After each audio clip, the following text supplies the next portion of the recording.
context of whether less intrusive measures could have been taken. Yes.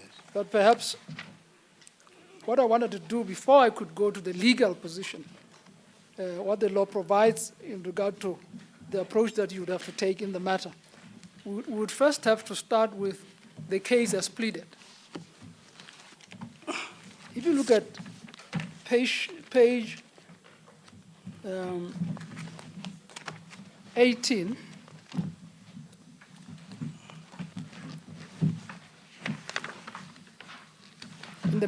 in the middle of the page, what the applicants are talking about there are the bad effects of prorogation of Parliament and its business. In other words, what your Lordship had been referring to as collateral damage. I want the court to pause a moment to remember that we are not debating this issue in the void. We have to debate it in the context of facts that have been pleaded in these papers. They then set out the well-known effects of what prorogation would do. But it is important, insofar as the issue of committees that was put to me by His Lordship is concerned, presiding is concerned, that at page 19G, they say, parliamentary committees rendered dysfunctional and precluded from formally convening and deliberating on the very facts and preventative measures against the very global outbreak of the coronavirus, which is purported to be underlying factor behind prorogation. Now, my Lord, I just want to make it clear that the duty to make sure that the public gets proper health facilities and health services burdens the government. It burdens the government. One cannot say that, well, committees would not have a role to play. But in the end, that is the burden of government. Now, it is for the government to choose methods that are best suited to achieve the objective of safeguarding the health of the nation. Now, it is my respectful submission that if you look at the collateral damage that's been discussed there, what essentially the applicants are seeking to do is to ensure that Parliament itself, as a whole entity, meets. In any event, fortunately, I brought my standing orders with me. Whatever work of the committees that is done by the committees would have to be reported back to Parliament for it to take any effect. Mm. It takes us back to the same mischief which the Prime Minister, by prorogation, was trying to avoid. So that you cannot have working committees or portfolio committees, effectuating anything as if they implement policy. They are, in the end, still accountable to Parliament. So, at the end of the day, whether you are talking of the works of the committees having stopped or whether they are continuing, they will still have to go back to Parliament for it to consider whether the measures that have been discussed are appropriate. Now, the question, my Lord and Lady, really comes back to whether this court would be enabled in terms of law to say, well, the method that the Prime Minister has chosen could very well address the problem. But this is not how we would have addressed it. In the end, it is the call of government, of the particular individual who's given the responsibility to make sure that the national interest is achieved, to use the methods that it understood to best suit the situation. The question whether or not that crossed his mind. Sorry? Isn't the question whether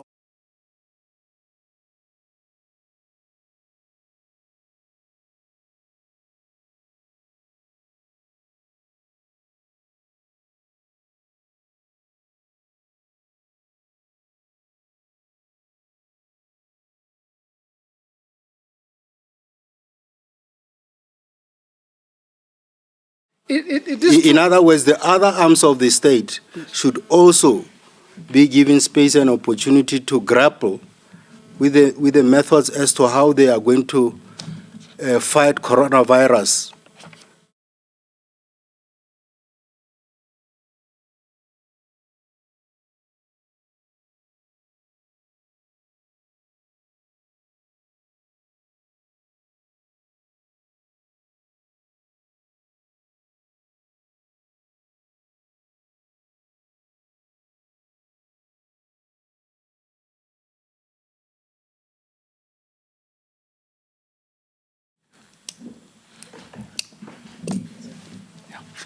No, Your Lordship, the first question that has to be answered is whether it crossed the mind of the Prime Minister. Was it one of the things that were considered? Yes. If you look at page 75, 54 of the record, and I remember Your Lordship on Friday mentioning that the Prime Minister was only concerned with advising His Majesty. But the Prime Minister in his affidavit says, Paragraph? 54, page 75.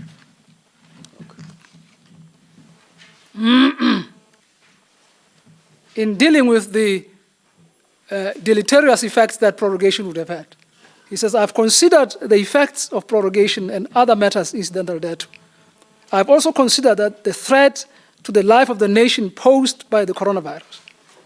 I've also considered that delaying putting in place preventative measures, which we all know include social and physical distancing, would be responsible. I therefore, after weighing all these matters, came to a painful yet necessary conclusion that prorogation was in the best interest of the nation. It is denied that that prorogation was effectively meant to shut down Parliament. In other words, he considered these matters. Now, but why couldn't that decision have been implemented or communicated to Parliament on Monday? If the decision is taken over the weekend, why couldn't they wait so that on Monday he reports to Parliament and then basically saying to Parliament, this is what I have advised His Majesty. This is the decision taken? No, Your Lordship, I've seen that we don't adhere to one subject and finish it. I want to finish this one. Which one? This one. The question in 55. No, the question you had asked me is whether it crossed his mind. Yes. I'm saying it crossed his mind. Now, the issue of whether Parliament will be reported to is a separate matter, which I'll come to. I am saying that the issue was properly addressed in the mind of the executive, of the Prime Minister. And having weighed the matters, he chose a particular way. But I'm saying 55. Yes. Nowhere does he suggest that, as far as Parliament is concerned, these are the considerations I had in my mind.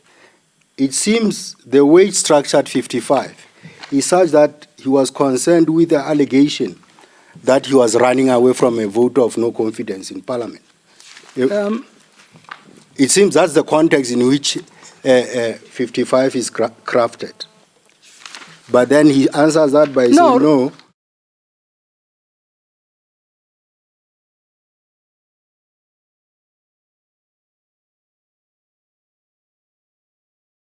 Again, we're moving faster than we are able to digest the matter. Yes.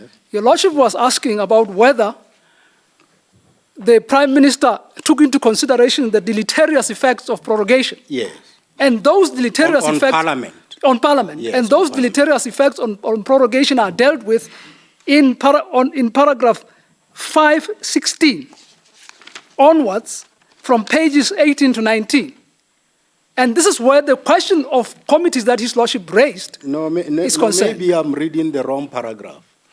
No, I thought you were saying at 75, paragraph 55. No, let's look at Of the record. I was talking about committees.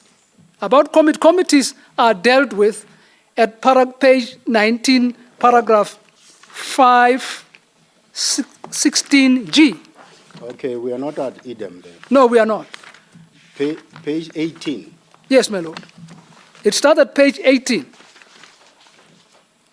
And I'm saying that's what the applicants are saying. Yes. I thought you're making a submission as to what you are saying in answer. No. I'm saying, my lord. In answer to issues of sitting of committees. Yes. I understand, with respect, the question that Your Lordship presiding is asking. When he says, did he consider all these matters? Couldn't there have been arrangement for social distancing within committees? Now, I'm saying the issue of committees is only dealt with in that paragraph that I'm referring you to as a side effect of prorogation. And I'm saying the Prime Minister, I submit, the Prime Minister says he has taken that into account. Now, Your Lordship, this being motion proceedings, if there was anything further which was on a factual plane, that ought to have been adduced as part of the allegations. But we are dealing here with a situation that happens in an ordinary type of situation where prorogation is done, that it has this deleterious effect. But the important thing is that has the repository of power considered those side effects? And he says, I have. Now the question is, can this court now substitute its own discretion? Can it say, well, he chose this one, we would prefer this one? I submit not. The part of the problem is that we are not given all the alternative available methods. That is the case. That is the case, should be the case of the applicant. Yeah. Because the Prime Minister himself has had to address the matter himself, and one would have had to say, what the applicant would have had to say, he was aware of these alternatives and that alternative and the other alternative, and he did not employ them. Yeah. By that reason, he failed to take into account relevant considerations. But that is not the case that is being projected. This is why, my lord, I was saying, and I was taking this casually, because during the debate with my learned friends, you were saying, correctly with respect, that these are side effects. These are the collateral damage. They are invariable consequences. They are invariable consequences, yeah, yes. I think yes. the best term to use is that they are invariable consequences. Of prorogation. Not necessarily collateral. Yes, yeah, of prorogation. Yeah. But now, what I feared with respect was that His Lordship was now saying to me, that now stands out as one of the reasons why the question of legality must be determined. As opposed to whether it was proportional, was this a rational method that could achieve the very prevention of the pandemic? I'm raising it in the context that, was it the only best method?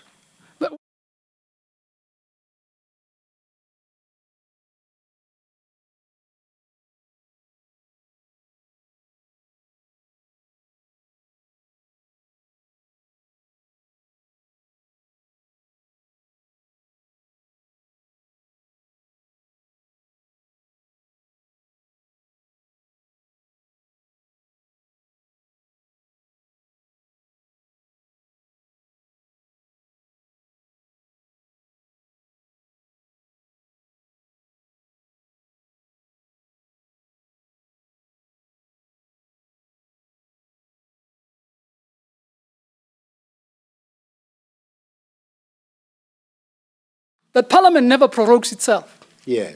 The net effect of the suggestion of Your Lordship is that he should have gone to court to them to discuss the issue of their possible prorogation, so that they participate in their own prorogation.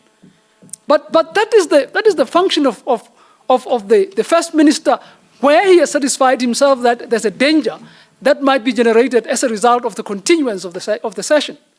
No, I'm not saying you should consult them, because we know from Miller that, in fact, prorogation is something imposed on Parliament.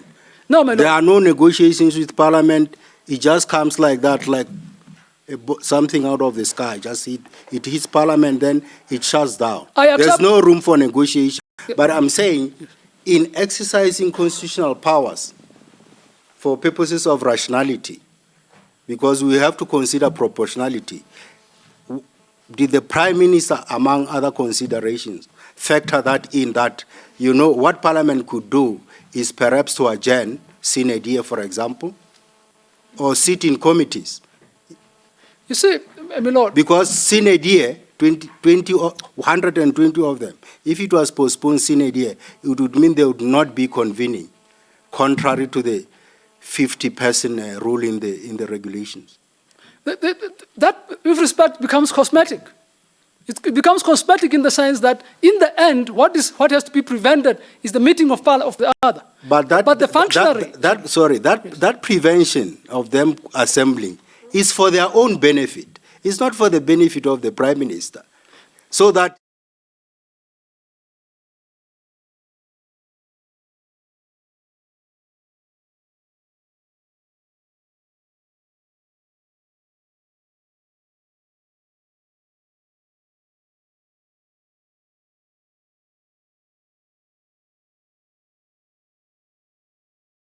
No, you see, Your Lordship... Let me put it this way. Where a challenge, as in this case, Yes. is based on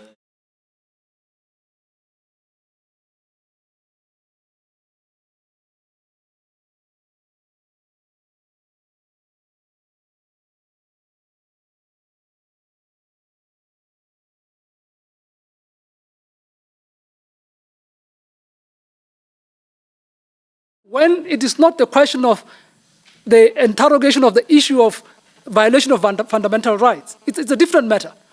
Where it's the question of legislation or fundamental rights, this is the matter for administration. It must be accepted, I submit with respect, that it is the responsibility of government to make sure that from the health point of view, that people are safe. And in exercising that power, the Prime Minister had the best interest of the nation at heart.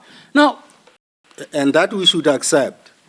Are you proposing that because he says so, he's the judge, the final judge as to the suitability of the method he chooses? Because in a constitutional state, yes, all power is...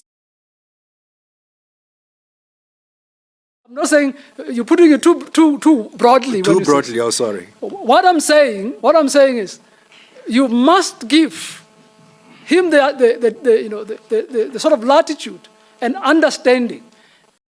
You have to act on the basis of what is available to him, which may not necessarily be available to you as a court. In circumstances where you to proceed and say, this would have been an alternative, there are certain facts that are not available to you. Therein lies the problem. So it is not a question of whether you accept or you don't accept. It's a question of understanding that this is a repository of power who actually has at his disposal certain information that this court may not necessarily have. So the question, yes. The issue would rather be whether there's a rational relationship between the decision and exactly my point. Yes, my lord, exactly my point. But the argument that we make is that there is that rational relationship. There's a clear nexus between the stopping of the meeting. It's unfortunate that it has to be stopped by the name called prorogation, but the meeting must not proceed. Meeting must not proceed. But the instrument used is such a blunt one, isn't it? In what sense, Your Lordship? In the sense that, well, there are 120 people.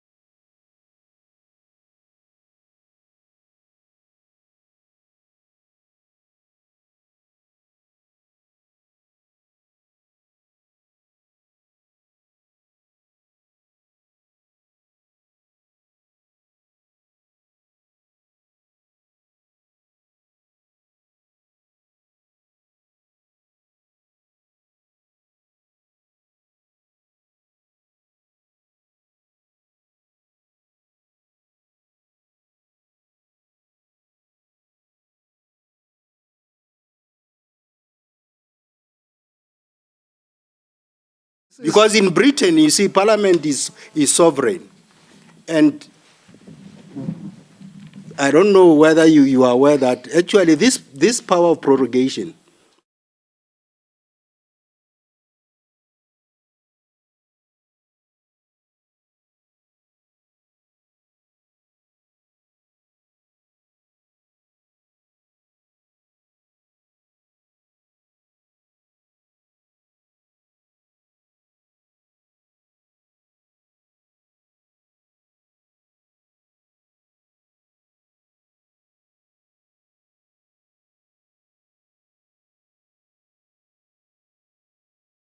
but here we have now, as it were, for lack of a better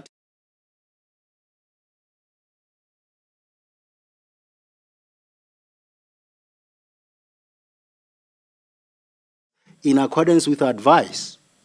No, Your Lordship. So that advice, as far as Parliament is concerned,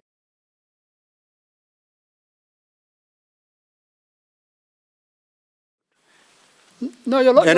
and of course, I suppose you are going to come back to the length of the prorogation itself. Yes, I'll do that. Yes. I'll do that.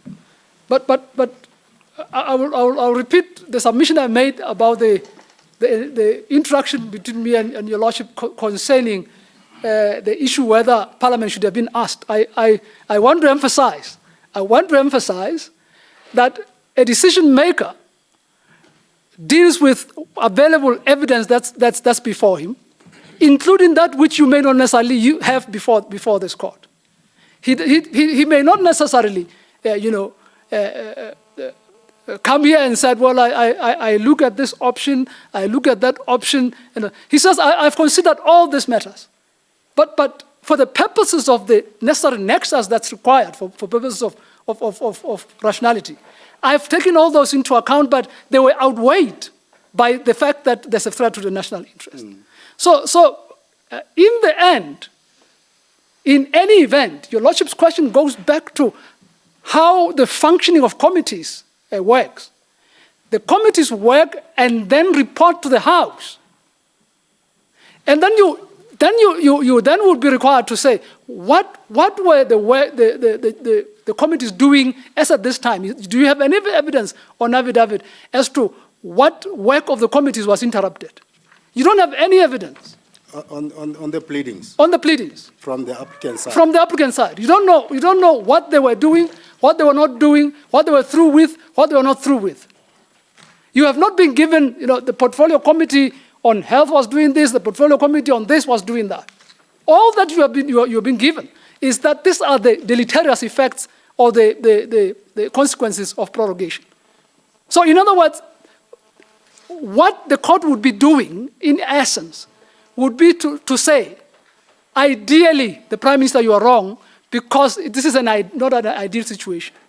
But the court exercising constitutional jurisdiction would have to be moved to that direction, to that conclusion, by the facts that have been placed before it. And I submit, my lords,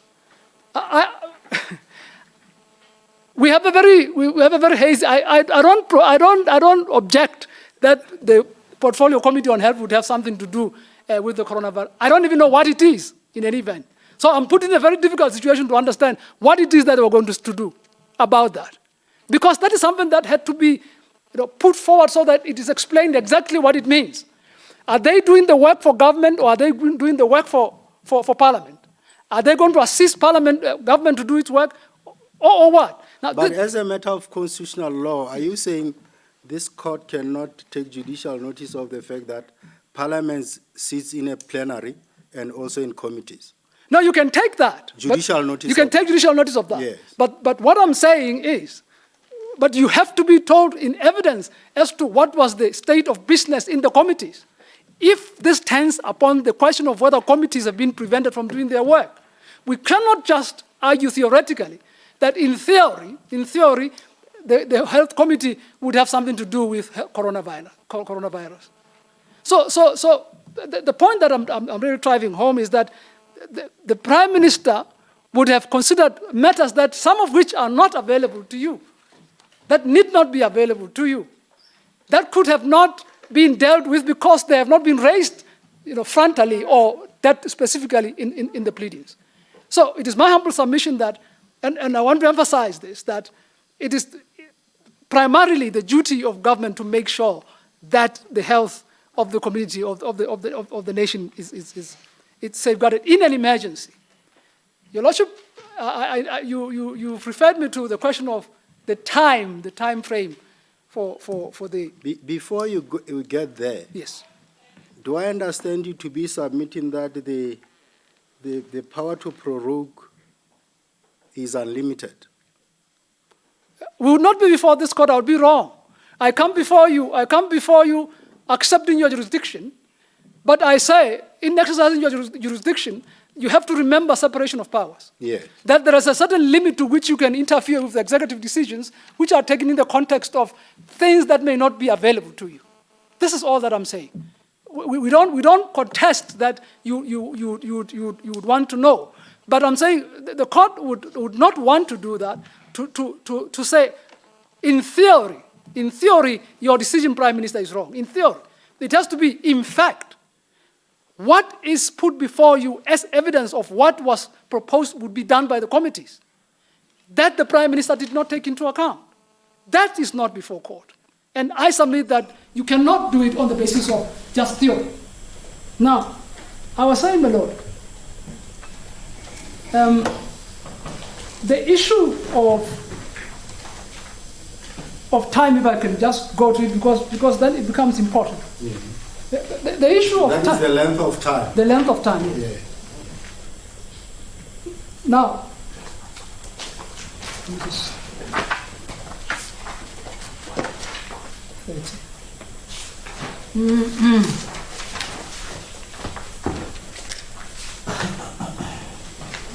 Let me just...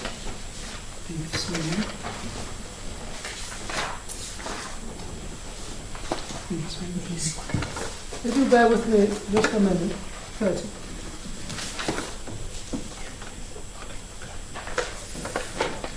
Now, what we're dealing with here should be the Gazette itself, isn't it, my Lord? So the question that you ask, the Lordship is asking me, is in relation to the prorogation as gazetted. Do I understand the question to refer to that, Your Lordship? As gazetted. Yeah, also in relation to the time of the lockdown. Okay. Because we know that government has locked down the kingdom, isn't it? For 21 days. Yes, perhaps... If that is a period of the lockdown, why would Parliament need to be locked down beyond 21 days? So you have to factor that in when you respond to that question.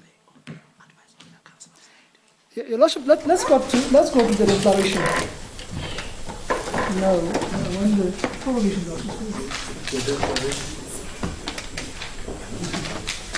Gazette. Do you have the Gazette? I hope that you have the Gazette. The Gazette. Yes. I have it. Yes. So and that Gazette, Mr. Taylor, as I understand it, it's merely a public notice, isn't it? Yes. Yes. Yes. It's a notice to members of the public. Yes. That Parliament has been closed. Has been closed. It's not a communication to Parliament. Well, because you see, we have to make this constitution a living constitution.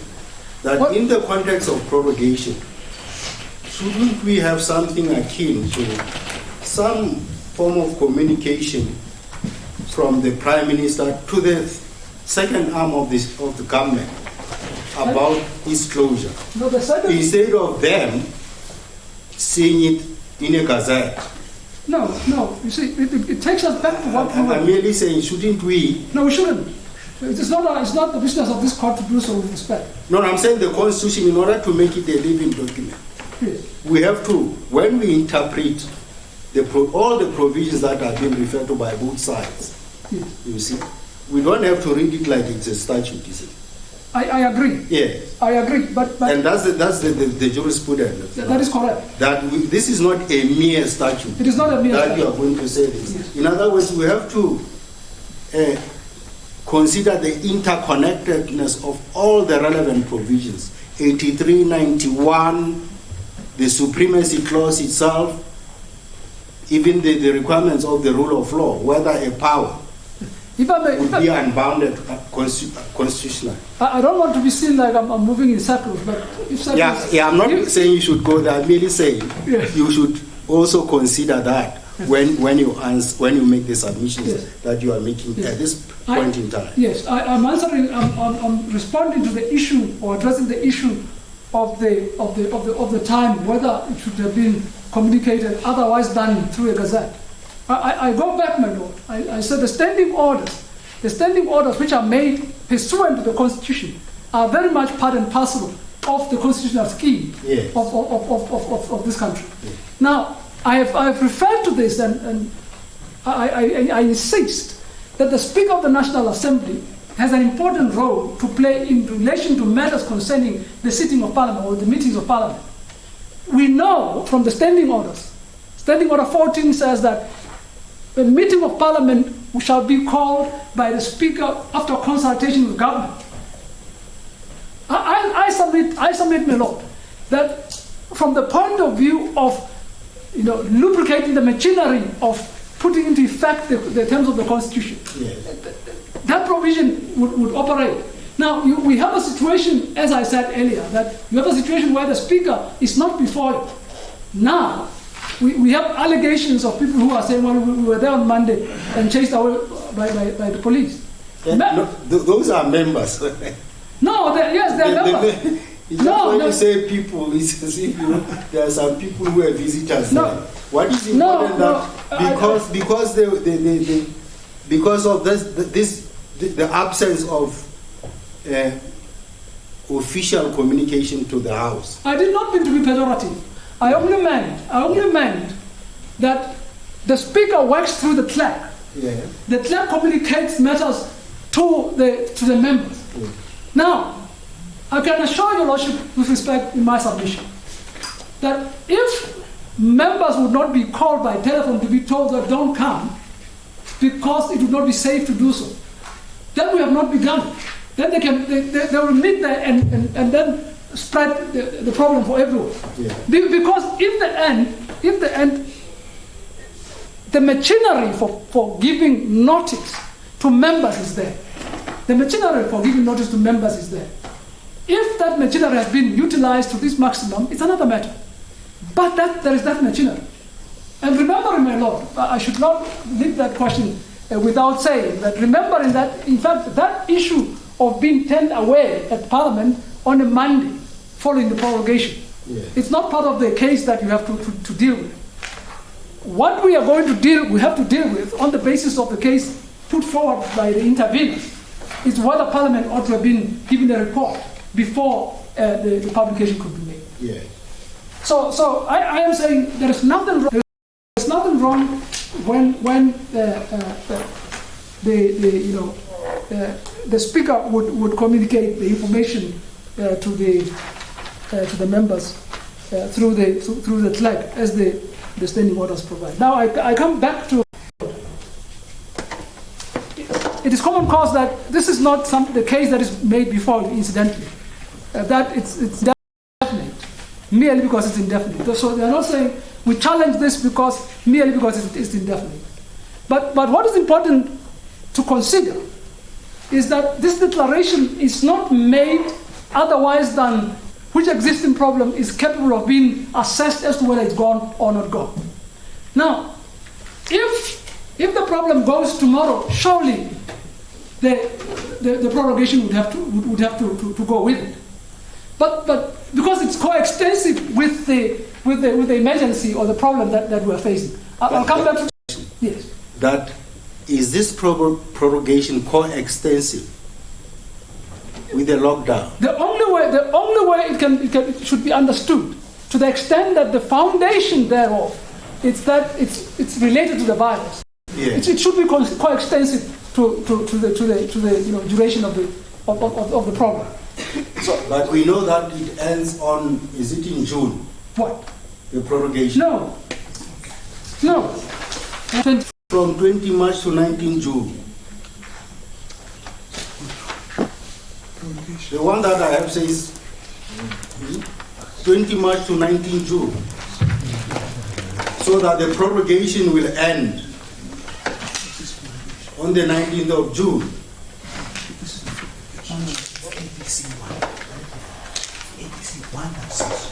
No, you have the Gazette with you. Gazette number, Number 20. 21. Number 21. I have 20. I've got 21. Mine is written. No, well, let's have the correct one first and then we'll talk about this. I have number 21. Yes, what does it say? Your It Lordship? says the Prime Minister of Lesotho proclaimed that the term Parliament of Lesotho shall stand prorogated with effect from 20th of March to 19th of June 2020. So it's basically the same. It's That's just that interesting. mine. So that's the Right, period. right, that's what you-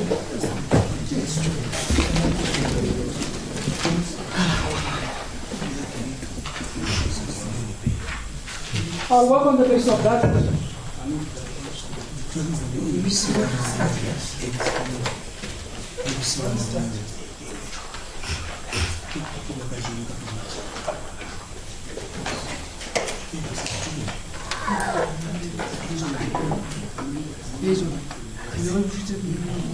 Because the one that you have presented before the investigator, it's actually an open-ended prorogation. Yes, We know when it starts, we don't know when it's going to end. yes.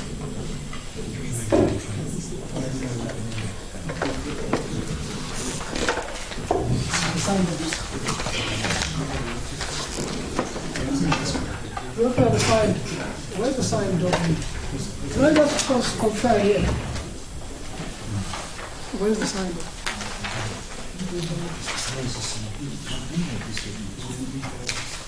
Your Lordship, I'll show you what I have, so you understand why there was the cross purposes. Yes. But then what I'm going to do, we will have to address both together. There should be no, I don't want you to adjourn. Perhaps you should be told as to where this is coming from then, because it has been supplied. The applicants actually gave us this one. When? Sorry? When did they give it to you? No, when in the record, when they give the papers, the founding papers. It was never even referred to. Where? Where is it? Where? What page is No, it? I'm merely saying it was part of the papers. What part of the record is it? What page of the record is that? It's not paginated, it's not part of the It's record. not part of the A loose document, but Yeah. it came together with the papers. It came together with the papers. With the heads. No, And at with the very founding stage, papers, yes. I think. And not referred to. When you say We haven't seen, no, we haven't, it was not something. yeah, I say when you say not referred to. No, as an annex to, in other words. Sorry. Was it supplied as a material other than referred to in the evidence? I will ask for a short adjournment, but I want to understand Can you first look at how. paragraph 5.2 of the applicant, page 17 Page 17. of the record. 17. Yeah, you see there's reference to Gazette there.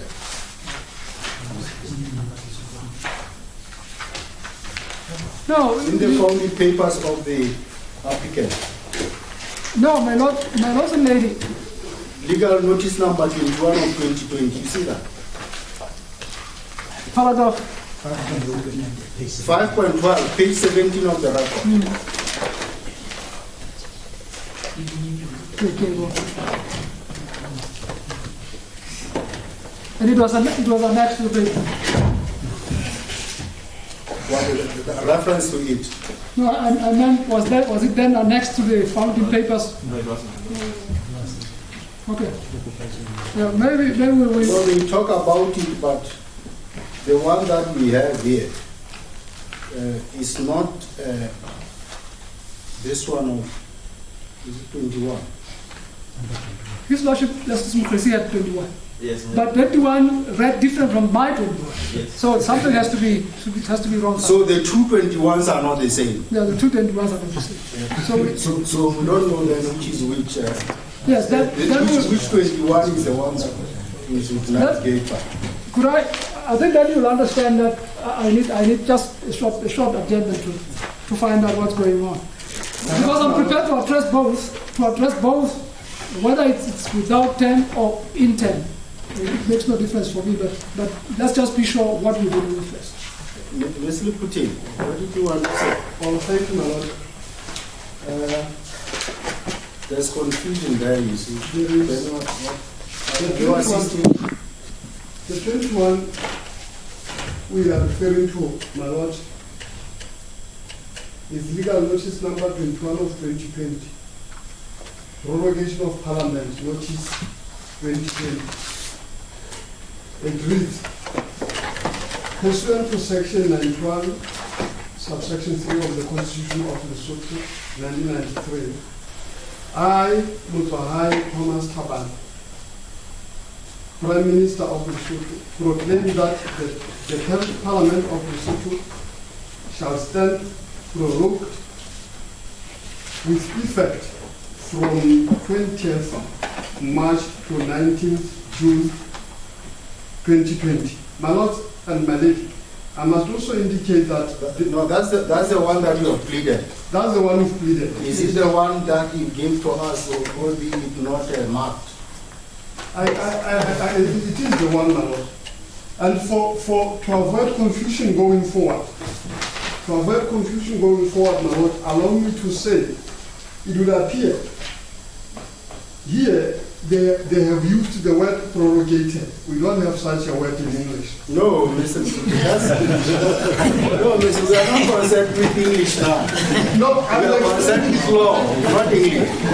We are concerned with law, not English. No, I'm explaining because my Lord, they actually issued another gazette that No, but that's where we are. Mr. Taylor says we are cross purposes with it.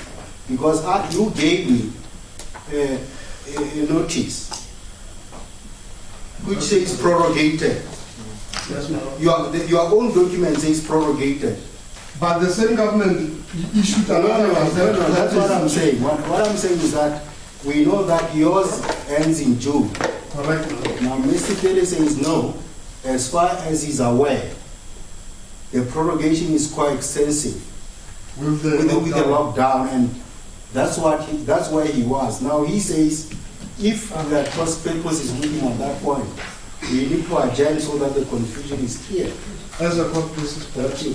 Because it is the Sir, same five government. minutes, Mr. 5 minutes. About 5 minutes, please.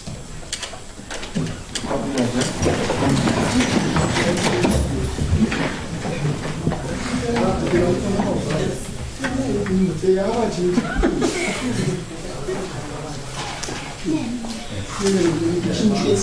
I don't have a problem with it. What we both, I don't have a problem with it. Let's be sure now which one.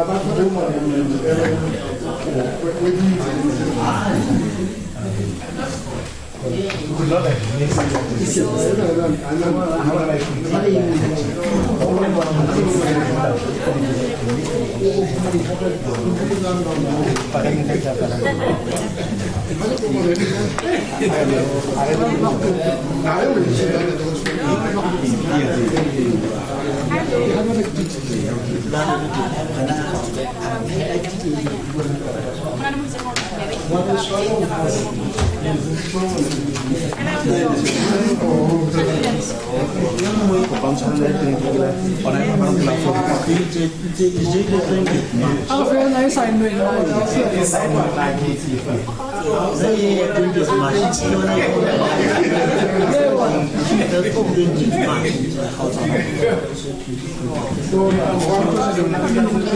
I've got a very online that was quite.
No, we have to deal with the case as presented by the government, and that's how we do it.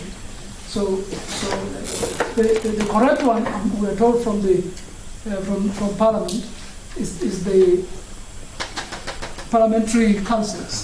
That the correct one is the one that has a time frame 3 months. Now, In effect, it runs in tandem with the advice, written advice. yes, it does. It does. Yes. In ABC 1. Yes. Now, the issue was, and it's a relevant issue, relevant not in the sense that it's clear that the challenge is based on the fact that it's too long or anything of that sort, but it's relevant in the sense that where the reason for the thing that is done under the law collapses, the thing collapses also.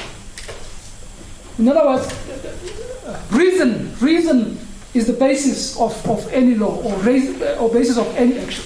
You will see that what clearly appears in the advice in ABC1 is that it is on account of coronavirus. Now, of course, there is no way of knowing how long the pandemic would last. But a reasonable estimate of 3 months, I submit, does not take the matter into an area where it could be said it's excessive. Remember, my lords, that if you read the judgment of Miller, for example, the Miller judgment, they seem to have various pieces of legislation and other sources from which they draw their practice, that it normally does not go beyond 10 days. But also remembering that the Miller situation, is not dealing with an emergency of any kind. So the response that is done in a non-emergency situation cannot, of course, also be applicable in an emergency situation. But the long and the short of my submission is that there's simply no way in which where action is taken on account of a particular substratum, when that substratum goes, it goes beyond the substratum. But isn't the problem here this? If you talk about emergency, Parliament has to be there to play an oversight role as to the state of emergency. Yes, Your Lordship, in fact, it even approves its life. Your Lordship had said to me that I should go back and address the issue of emergency, the involvement of the Prime Minister and so on. I'm going back there. No. I don't think you should go back because you're on proportionality. Before we adjourned, the debate was whether the prorogation is co-extensive with the lockdown. Yeah. And if it is not co-extensive, don't we have issues of disproportionality there? No, the first question, the first answer would be that, remember, my Lord, that is not the case that's been put before us. That is not the case made. The court could be concerned about that from reading the documents, could be concerned about it.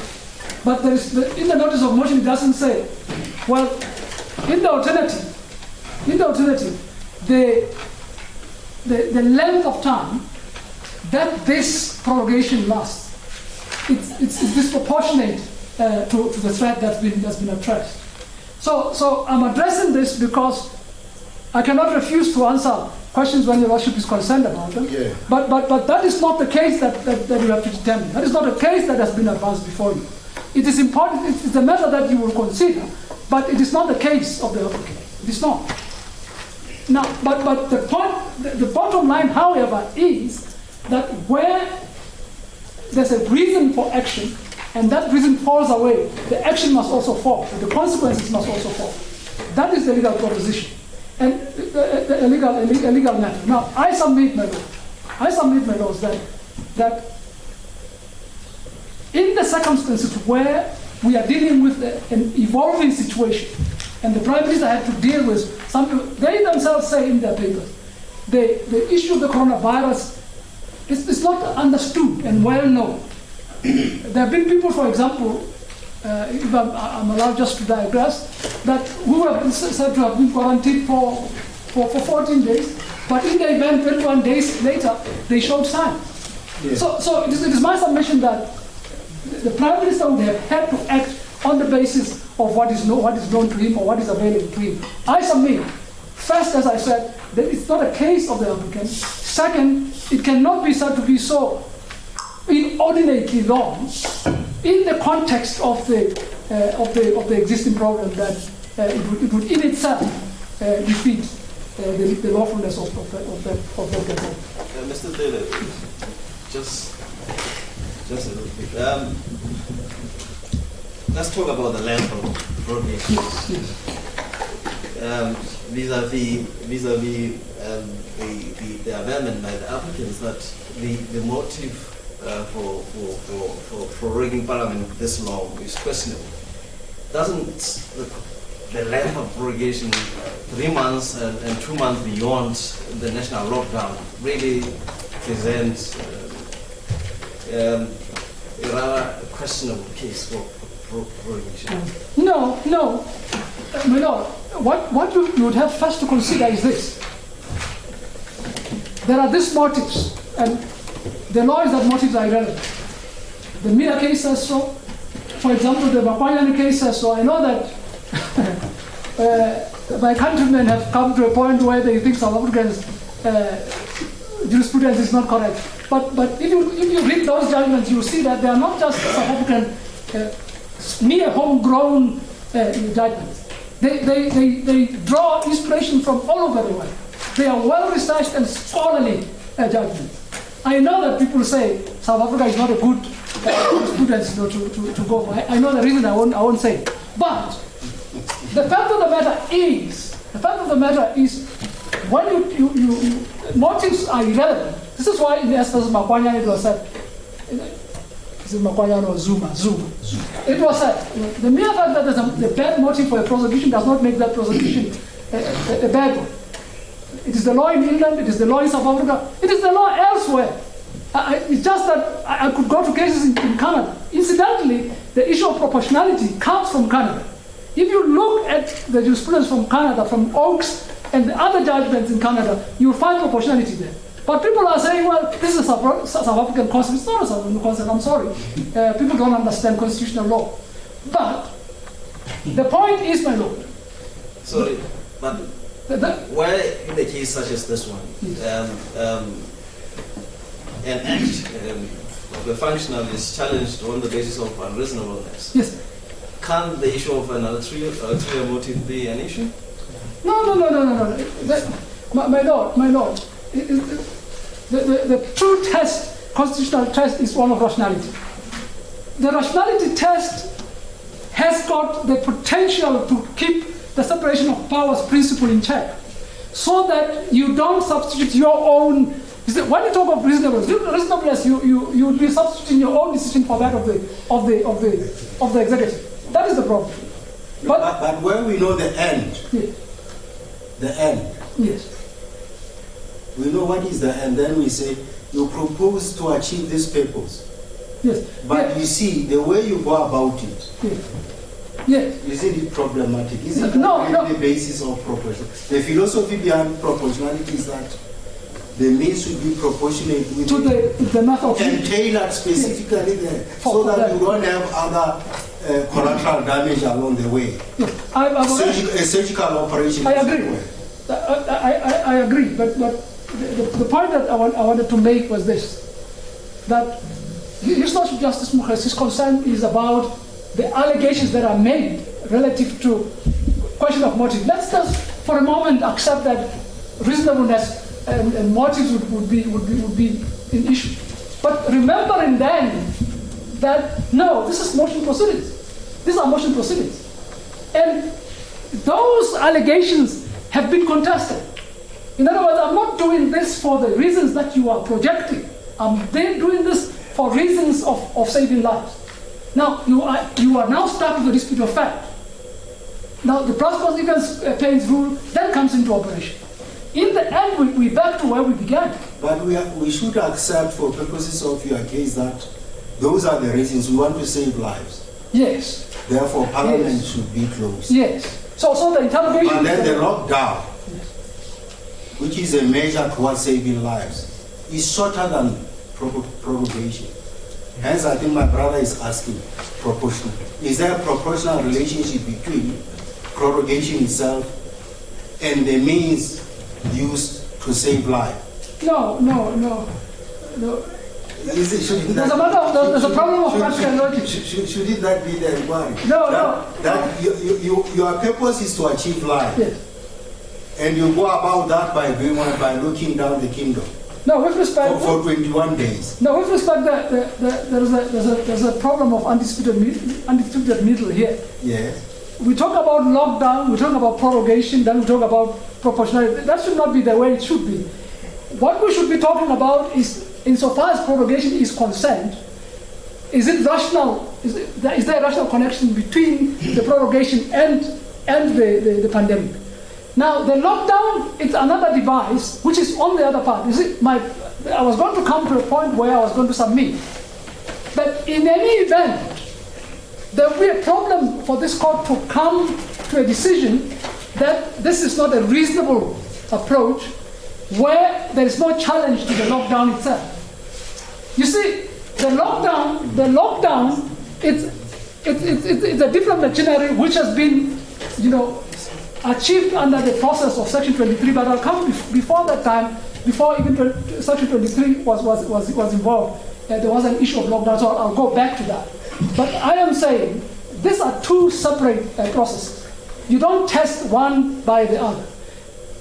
You test the issue of prorogation itself relative to the problems that it was intended to prevent. And I submit that if you do that, and then we'll go to the lockdown, you are going to find that it cannot be seriously said that this measure is disconnected or has no nexus, useful nexus for the saving of lives. No, I think then we're going to go to we are only raising that in the context that the raising deter for prorogation is coronavirus, containment of coronavirus. Yes. And if that be the case, the length of that prorogation vis-a-vis the containment strategy and the timing, there's a disjuncture, isn't it? Because Parliament will be away for 3 months. But we know that as matters stand, not that government might not review the situation, but as matters stand, it appears that the mechanism that the government has employed is to say, for 21 days, the 50-person assembly rule applies. For 21 For lockdown. For lockdown. Yeah, and I'm saying, and during that lockdown, we should not have more than 50 people assembling in one place. Hence the reason we are saying Parliament should be closed. But we know No, my lord. No, that is not the case. That is not the case made by the respondents. No, but I'm saying, objectively looking at the issues before us, when you interrogate proportionality in relation to the powers that are concerned, that is prorogation, isn't it? You are on one on prorogation. No, we are not, because... No, I'm saying the fact that there's prorogation, you're on common ground. No, we are not on common ground, my lord, because if I may... They are here because they are complaining about prorogation. No. Here, where I say we are not on one is this. Yeah. We are in the debate of proportionality, where I will respectfully submit the court is directing itself to wrong issues. It's when it leaves prorogation and its time, and then diverts its attention to another mechanism intended for another purpose. So what you're essentially saying is that you were addressing the issue of proportionality simply because it came from the bench. You were being asked about the issue of the lockdown. No, I am saying. Your focus is on rationality only. No, I am saying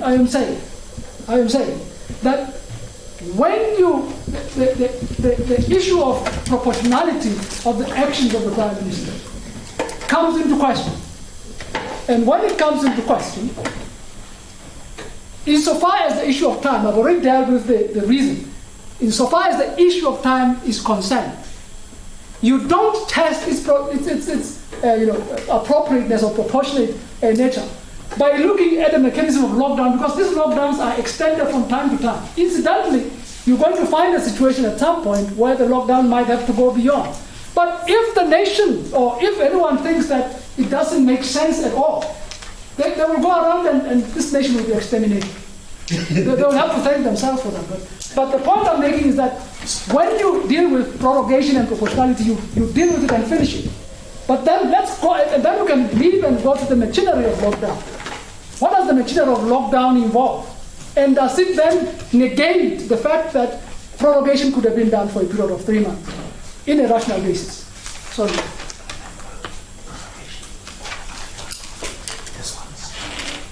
Put differently, is it rational? It is rational. No, Yes, it is. No, I think you are rational, Mr. Chair. I'm saying put differently. Is it rational to close down Parliament for 3 months when they lock down? Or the rationale behind the very closure of Parliament is being tackled on the basis of a 21-day lockdown? Okay, let me go back. Let me go back and I was saying, is it not that the question? no, but it's the wrong question with respect. You saying, in other words. How would it be right? Can you put it in the right way?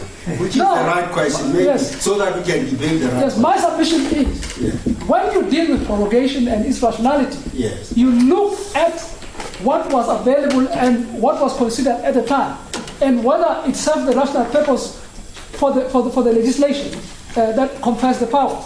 And I am saying, insofar as that concerns the meeting of Parliament in circumstances of coronavirus, that is proportionate. But then you can go to the issue of the lockdown. It's a separate inquiry altogether. A lockdown can be challenged on its own principle because it's a separate matter that is exercised under separate provisions of the Constitution. Now, that is a different matter altogether. Remembering that the lockdown is not or should not be the initiative of the Prime Minister. It is the initiative of the Council of State advising the Prime Minister that there is need. Now, when you're asking whether it's rational, when lockdown is for 21 days, when prorogation is for 3 months, you are simply saying, well, we must test the feelings, the views of the Council of State against that of the Prime Minister. But that's a different matter, of course. The reasons that are advanced for the lockdown in ABC 1, Mr. Chair. In what? ABC 1. No, there's no lockdown before you. No, I'm not talking about lockdown. You said lockdown. I'm saying the reasons mentioned in ABC 1. Okay, sorry. We've gone too long. You said lockdown in the issue. Oh, sorry, I said lockdown. Hence, I asked the question whether the issue of lockdown, you were simply responding to it because it came from the bench. Yes, I understand yes. you were saying that is not your case, that is not the case that the applicant. Yes, my lord, my lady, thank you, my lady. Yeah. That was the point. I can't refuse to answer questions. I like answering questions. But I'm saying the whole rationale of ABC 1 was that. Page 30. Yes. The second paragraph. Yes. Taking the cue from WHO. It is advisable not to have large gatherings of people in order to avoid the spread of the virus. Yes. It is on this basis, Your Majesty, that I advise Your Majesty to move to attend Parliament. Yes. Because Parliament has more than 50 people. Yes. Yes, that is correct. And because that's a containment strategy. Yes. The 50 people rule is a containment strategy. Yes. So to contain the virus in relation to Parliament, Yes. we have to close it down for 3 months. Yes, Whereas the other institutions of the state, even private businesses, as matters stand, are not going to be closed down for such a long time. No, but not. I think. So there's a dissonance between the advice standard and the period of lockdown and prorogation. But you are saying that dissonance has nothing to do with the proportionality test. You say it's not relevant to our decision. No, it is not. It is not. If anyone wants to challenge the emergency declaration, or the lockdown for 21 days, then they can just suit themselves and do so. No, we are saying the advice. We are not saying the advice itself. The rationale behind the advice is that, well, Parliament won't sit because it has so many people. Yes, And it should be locked down for so long. I'm saying the issue of for so long, does it really make sense for so long? Is 3 months not arbitrary? What is not arbitrary? I may retort. I'm not asking questions. What is reasonable? Something that runs in tandem with the lockdown. No, therein lies the problem. You don't use one regime of machinery to test the other. You don't do that. In an event, because the suggestion would be that 21 days is sufficient lockdown.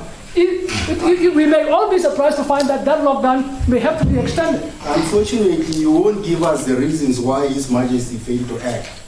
No, we can't. Because that's a matter which is known by your client only. You're not supposed to know. We can only speculate after His Majesty had been given ABC1.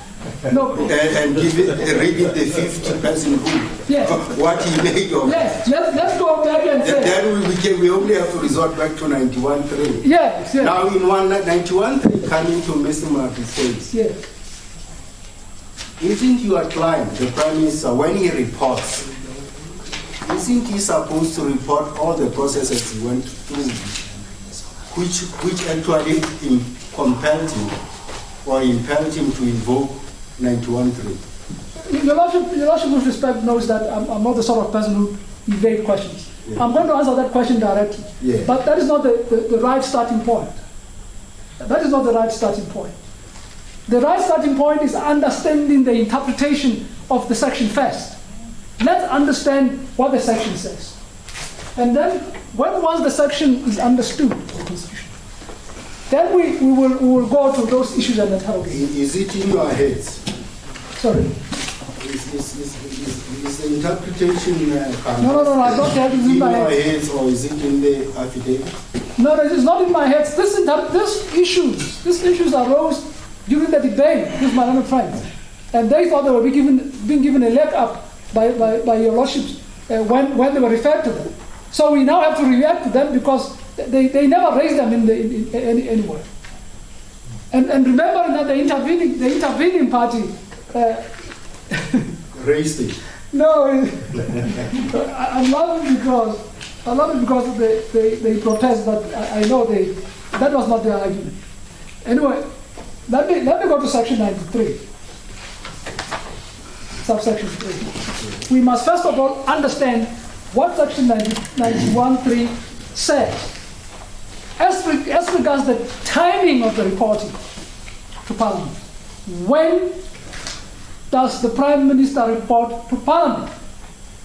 During the debate in the previous session, from Friday, at some point, and I think even this morning, a suggestion was made, or a submission was made, that the Prime Minister has to report first to Parliament before effectuating the lockdown. The prorogation. The prorogation. The prorogation. I submit no. Let's just read it. Let's just read what it says. He says, where the king is required by this constitution to do any act in accordance with the advice of the Council of State and the Council of State, it's dark here, and the Council of State,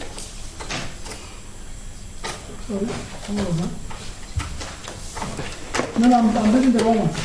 Where the king is required by this constitution to do any act in accordance with the advice of any person or authority other than the Council of State, and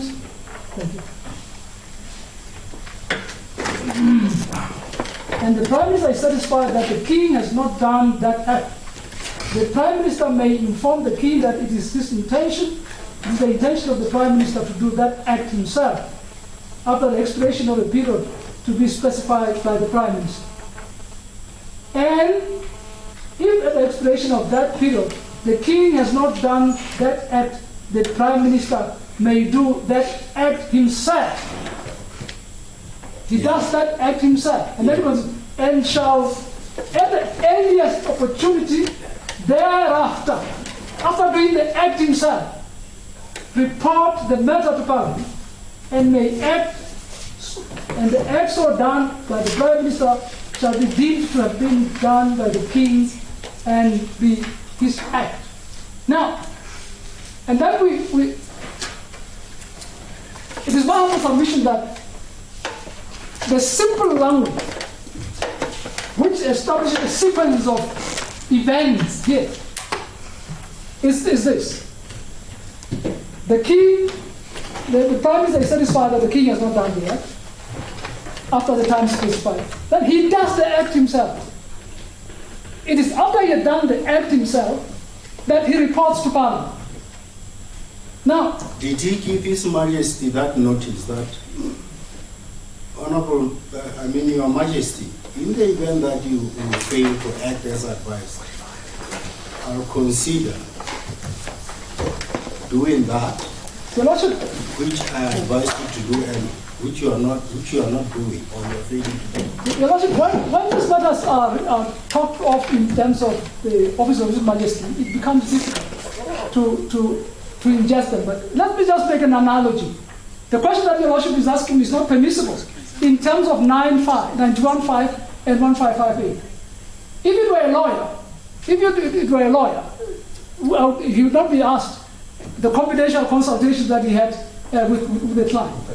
But what I'm asking, Mr. Taylor, is simply this.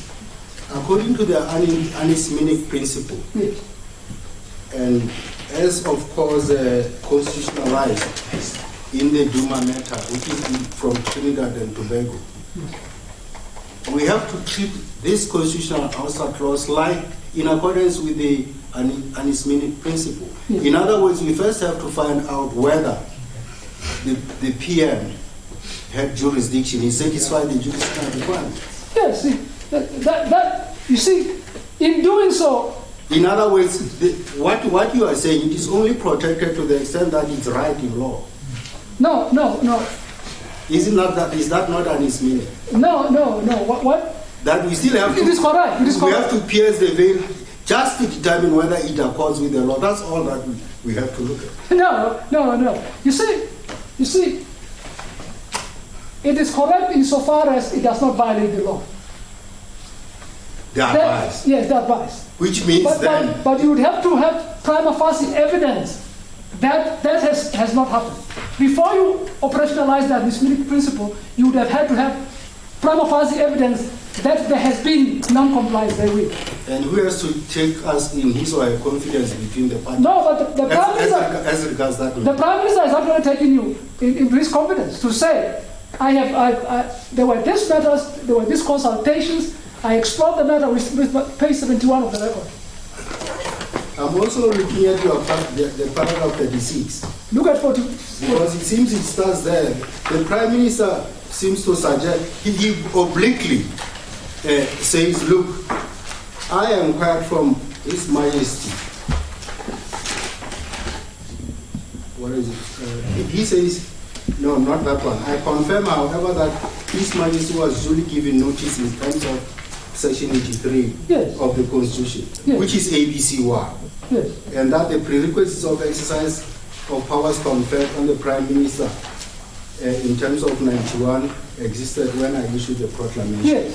But if we work by ABC1, we know that the Prime Minister did not warn His Majesty that after 9 p.m., if you fail to act, I might consider certain options. S91.3 empowers the Prime Minister to do that. No. Was the Prime Minister made aware that if you fail to act after 9 p.m., we might consider our options under 91.3? No, you cannot ask that question. Why? Because, my Lord, with respect, because he says the prerequisites set out under 91.3 were satisfied. What are those prerequisites? In other words, you now know in respect of the revealed information that he was given advice, you now know he was given time within which to act. All those things you know. And you know eventually that the Prime Minister did the act himself. And I submit that prima facie, that indicates, as he says in his affidavit, that the prerequisites for the exercise of the powers under 91.3 had been satisfied. In other words, so we won't know whether the Prime Minister informed the King that it is his intention to act after 9 p.m. if the King has not signed. To do so, in other words, what you're asking for is not whether this happened, it's what the details of how that happened. Because what then you'll be asking is, what did he say to the King? Exactly. What had the King said for him to say so? But the point if that is your approach, Mr. Taylor, then it would mean that the way you interpret the section, it would mean that the Prime Minister merely has to say so and everyone has to accept. No. Either in Parliament or in this court that, look, I complied with 91.3, but because I won't tell you whether I want the Prime Minister, the King, that I'll act if he doesn't. I'm not going to tell you because that matter is confidential. No. The affidavit is in fact saying I told the King, I warned the King, all the requirements were satisfied. That's exactly what it is saying, you know. But I'm saying when I read the affidavit, paragraph 36, yes, the impression I get is that he merely says he says I confirm that His Majesty was duly given advice in terms of 83, and that the prerequisites of the exercise of powers conferred on the Prime Minister in terms of 91.3 existed when I issued the proclamation. So the way I understand that averment, the Prime Minister is merely saying, when he answers the case, he's merely saying, look, I gave a due advice to the Prime Minister and satisfied all the conditions, the requirements of 91.3. And he goes He seems he's merely saying. No, he goes further and says, like I'm saying, Your Lordship then will be asking for the details. Which paragraph? Page 71, paragraph 45. He goes, you see, because then your Lordship would be asking for details. And this is the details which I submit, led this case to drag out and the argument that was made earlier. Because there was no due deference to section 91.5. I explored the matter further with His Majesty. And I was satisfied that the conditions for the exercise of the powers conferred on the Prime Minister by section 91.3 exist. I duly exercise the powers and comply with the prerequisites set out therein. But when he says that, Mr. Delik, it is after the submission of ABC1 to His Majesty. Now remember, because if you read 45 and 36, the impression I get is that we went to the palace with my colleagues. Evidently, they didn't disagree. They didn't agree with what I wanted. We then decamped. After decamping, I then authored ABC1. Okay, let me. Sorry, my lord. Under 44 and 45, I then authored ABC1 and explored the matter further with His Majesty. And I was satisfied that the conditions for the exercise of the 91.3 powers existed. So we can only assume It goes further. He says, down 45, I advise His Majesty, as was my constitutional duty to do, that I intended to act in terms of section 91.3. If His Majesty doesn't sign after 9 p.m. And after but he doesn't so explicitly that. I said I would do that if come 9 p.m. he hasn't signed. You see, we're going back to the details again. And I'm saying those details are, according to your interpretation of 91.3, you are saying those details we are not entitled to know because of the outside clause. Because the process, yes, because the process of advice. Those details are a process of advice which you're not entitled to investigate in terms of the outside clause. Would Parliament be entitled to know in terms of the PM's reporting obligations? Yes, we'll do that. But I'm talking about no inquiry shall be made in any court of law, not in Parliament. It excludes the court. But Parliament can be told. Well, I'll come to that. I'll come to Parliament. I'm saying this court. No, the express provision of the section. I understand that this court there's an outside clause. Yes. That we accept.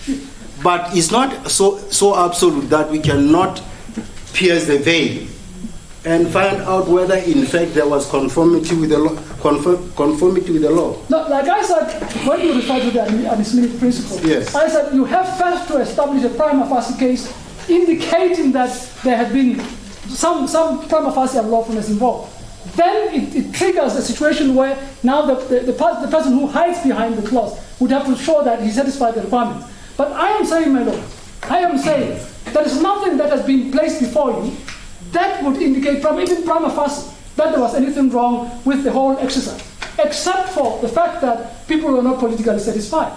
Now, but if that was an so essential a matter which had been prima facie put forward, an affidavit by the Prime Minister would do it in a short line and answer exactly what the question that is being asked. But it would be irresponsible for us as the drafters of the pleadings of the Prime Minister then to volunteer that information when the circumstances for their disclosure has not arisen. And he says, I advise His Majesty that this constitutional courtesy, my lord, which in the end has now drawn the wrath of this applicant saying he's been discourteous to His Majesty. This is precisely what we're trying to avoid, because now they call it discourtesy. So put differently, executive privilege attaches. I submit so. Yes, my lord, I submit so. In respect of 91(3). It attaches because only vis-a-vis the applicants. sorry. Vis-a-vis the applicants, you are saying executive privilege attaches insofar as they have an issue with whether or not the Prime Minister fulfilled the... You'd be saying, well, you cannot come to this court and complain that we haven't discharged our constitutional obligations to report. Just done it again. Now you've left. Perhaps let me ask you. You've left the question that we are discussing. Well, maybe let my colleague ask. Perhaps, Mr. Dila, I hope we are in the same boat. I'll go back to your paragraph 45, which you just referred to, the last 3 lines, where you're saying, before exercising my powers, I advised His Majesty, as was my constitutional duty, that I intended to act in terms of 91(3). Yes, so we know now that you gave the advice in terms of SABC, ABC1. Yes. And then you were saying you accordingly advise that if you don't act, I'll accordingly act. Yes, so what you're saying is that we should not inquire, the court should not inquire as to what happened in between ABC1 and the actual publication of the Gazette. Is that what you say? That's my submission. So we should not even determine whether the time given to His Majesty to act was reasonable.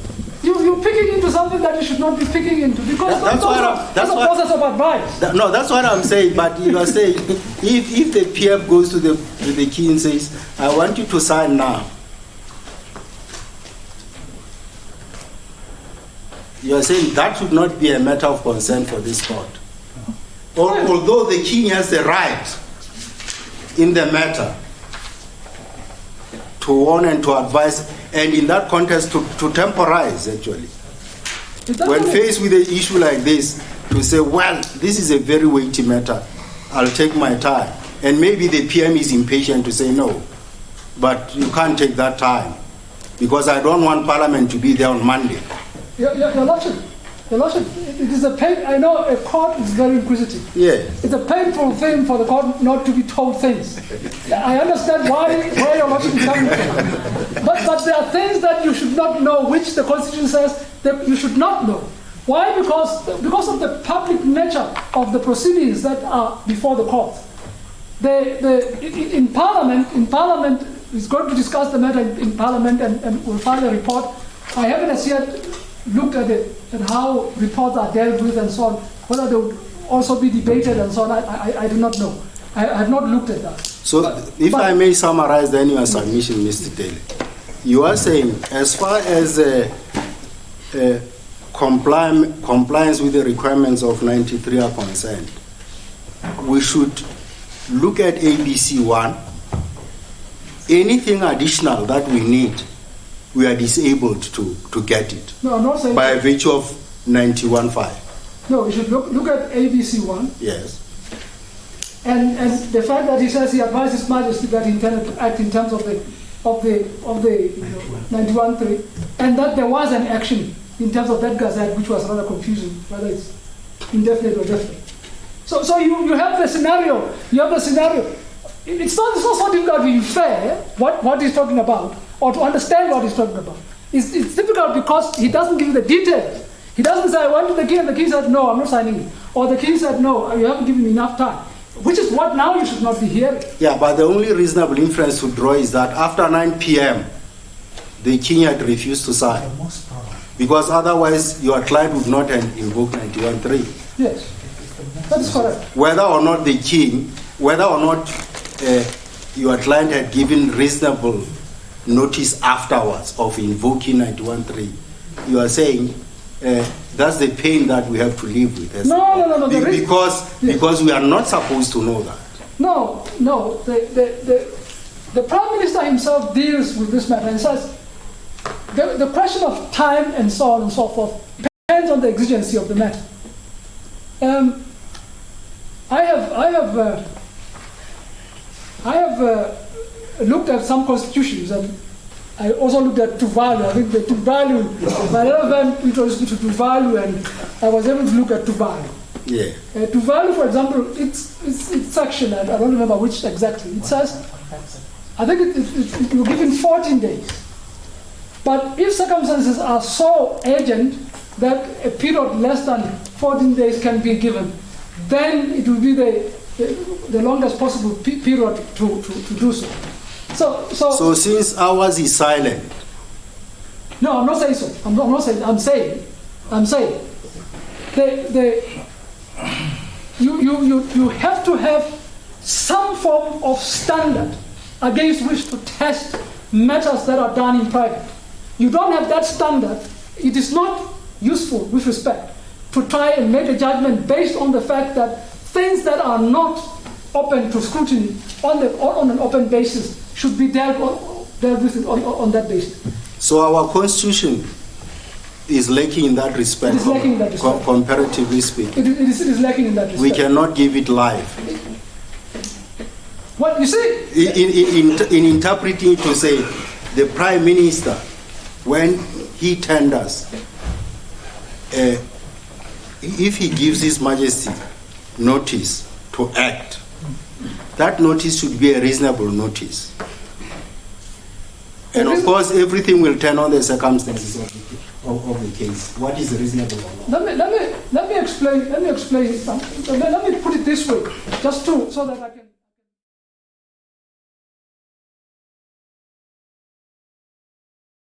An example where perhaps His Majesty says, Prime Minister, this time that you're giving me, it's not sufficient. Even if you give me three. Sorry. Let me just finish. No, I just want, because I want to put this to you so that when you answer, you factor it in. Yeah. I'm saying even if in the interim, the king is disabled by sickness. No, I'll come to that as well. Yes. Now, he says to him, okay, I see your advice. And having seen this advice of yours, this time is too short. Then perhaps the Prime Minister says to him, well, Your Majesty, how long would it be enough? He says, it's because I'm not going to sign it in any event. Whether you give me 2 days, 3 days, I'm not going to sign it. There could be a scenario like that. So that it matters not whether they have been given 2 days, 7 days. It is my humble submission that to try and superimpose matters of courtesy in respect of reasonableness in respect of a private discussion becomes problematic, because then it becomes arbitrary. This court would have to think of an arbitrary thing and say, well, reasonable time is 3 days, it's 7 days. It is not giving life to this constitution. It is in fact, scattering it in a sense because no constitution can contemplate every situation. What about if the Prime Minister says, I'll give you the time of my choosing, Your Majesty? No, Don't tell me about anything. I'm saying to you, I'll give you my time, the time of my choosing. You have no say in it. Would that really be what this constitution would entertain? No. The constitution, like I'm saying, when you say the time of my choosing, yeah. you would have to suppose that you have a maverick prime minister. You would also have to presuppose that this prime minister is acting for ulterior motive. So, in an indirect Which is what the applicants are suggesting. What evidence have they placed before you? What evidence have they placed before you, which does negate the fact that the coronavirus has a relationship between the exercise of the power and the prorogation? The fact of the matter is that what stands, the stubborn fact is that the issue of meeting of many people and the question of prorogation in respect of coronavirus, they have a connection. Let me ask lastly, Mr. Taylor, would there have been a calamity on Monday if the Prime Minister had waited until Monday when Parliament convened? That is not the correct, with respect, the correct question is, did he reasonably fear? Did he reasonably fear that there would be a calamity? Because you see, we are dealing... No, when you say reasonably fear, Mr. Taylor, I'm merely saying in relation to the time, 9 p.m., 9 p.m.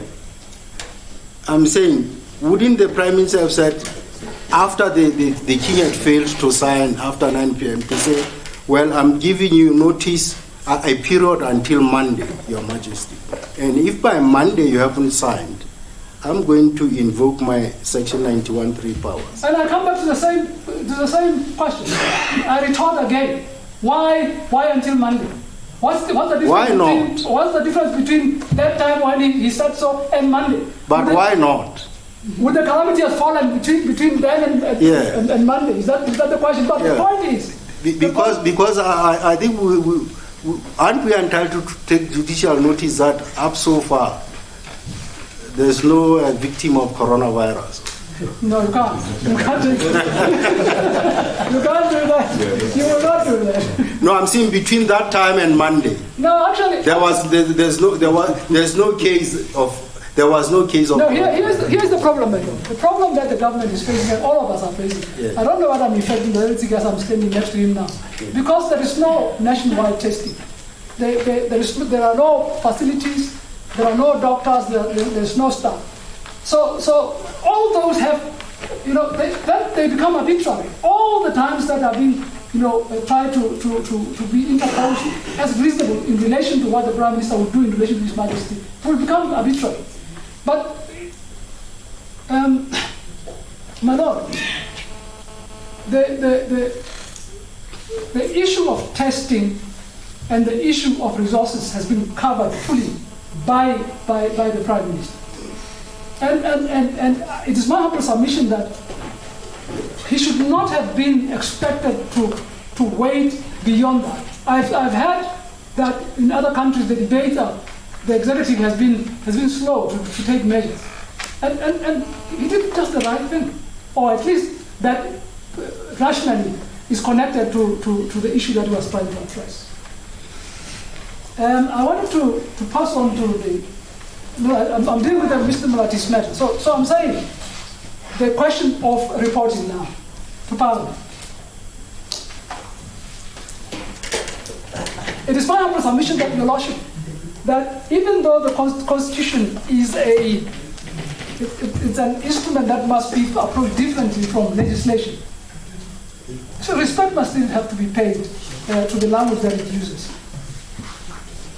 Your Lordship, I only refer to this matter because I have to.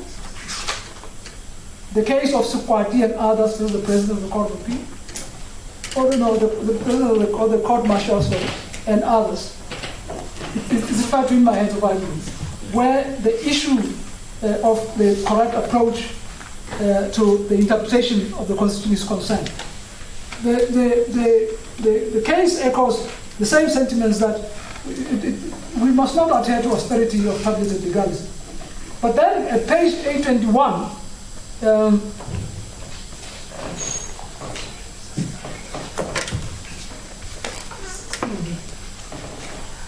I can't see properly from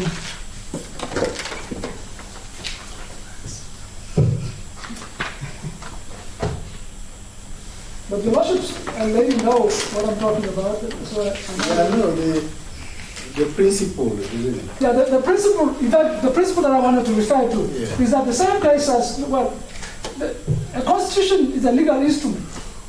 Still, respect must still be paid to its language. It doesn't mean whatever we want it to mean. And respect must be paid to its language. And I submit, Your Lordship, that what it does say is that after he had done the act, then he reports to Parliament. It is not correct to say This message from His Majesty, that this Parliament stands provoked. The Speaker reads that to the members of the House, and immediately they rise up and go. but then, Your Lordship, That would be reporting. yes. What is done, members of Parliament are told through a government, and we know that the government gazette is a public notice. I must again go back. It's not a parliamentary notice, nor is it a reporting to Parliament. You know, I'll leave it to Your Lordship at some point, but I cannot emphasize enough that there is a working relationship which is expected in terms of the standing orders between government and the Speaker of the National Assembly. It is not correct, with respect, to attribute that irresponsibility to government, that there was no communication that was passed on to Parliament through its structures. But you see, it is not correct. You see, we don't have that evidence. What we only know that there's a public notice. That is this gazette. Well, if you want... So if the Speaker was privy to its issuance, that we don't know. But we are saying that as a matter of courtesy to Parliament, what would have been wrong? What would have, what calamity would have been met if the Prime Minister says, on Monday I'm going to give this information to the Speaker, so that he tells everyone there and then. They don't have to know it via a gazette. Your Lordship, let me just say. Because I'm saying, surely there should be some sense of dignity. No, but there's no dignity. The way these things happen. No, but because the indignity, as Mr. Mulati's clients are saying, is that they were chased away by the police. We don't know that. We have not even responded. That's the problem, Your Lordship. That's the thing. You must remember. But what I'm saying is that Yes. that is not responded to. Shouldn't we assume that they are right to say, we went to Parliament, then we were chased away by the police? No, remember, my Lord. Remember, I think... What should we make of that event? No, this I must emphasize, because then the whole exercise then... As far as Mr. Mulati. Mr. Mulati's case has been that he's going to argue the case on the basis of the main papers. But it so happened that His Lordship had read his papers before then and raised the issue. This is why I was talking about it. But it is not part of the case that we have to determine. The case is determinable according to the agreement that we started off with, on the basis of the main papers. But if... And you are saying the main papers are silent? No, the main papers have not said dogs were a set of them, or police or something. No, not dogs, Mr. I didn't even say dogs. I said the police. I didn't talk about dogs. I said the police. Yeah. No. So in other words... But the bottom line is that as far as you are concerned, once a gazette is issued, no one has to be told formally about it. No, I'm not saying so. Even the Speaker need not know that. No, I'm not saying so. I'm simply saying that is not the case that has been canvassed to a point where we would have had to deal with it. And again, it goes back to the question I was saying, the issue I was raising of the presence of the Speaker and participation of the Speaker in this proceedings. Because you see, there cannot be made certain adverse findings against the Speaker or even the government in matters where they had not been raised so that we can deal with them. So the Speaker, we should take it that the Speaker was told. And then he decided to hide that information from... You should not take it that because it will be wrong. From MPs. No, you don't speculate, my lord. What should we make of that? Make nothing because it's not a case that you have to deal with. The difference is, if it was a case that was put and which you would have to determine on the basis of Mr. Mulati's papers, you would have to deal with that. But aren't MPs themselves in this matter saying that, in fact, we just knew about this gazette? No one told us about it. It is a different matter. If Your Lordship tells his registrar to tell me not to come to court. And then, because his lordship is indisposed, and I see on the roll that it's no longer there, and he has not told me, it doesn't mean that his lordship has not done his job. But that but you see that we cannot speculate. No, but that analogy, Ms. Taylor, doesn't quite fit here because we are saying we have MPs before this court. No, Who tell us under oath that they only knew about prorogation upon hearing about this Gazette? When did they hear it? Sorry. When did they hear about it? When and where, I don't know, but You see- it was not in Parliament. You see, that is why.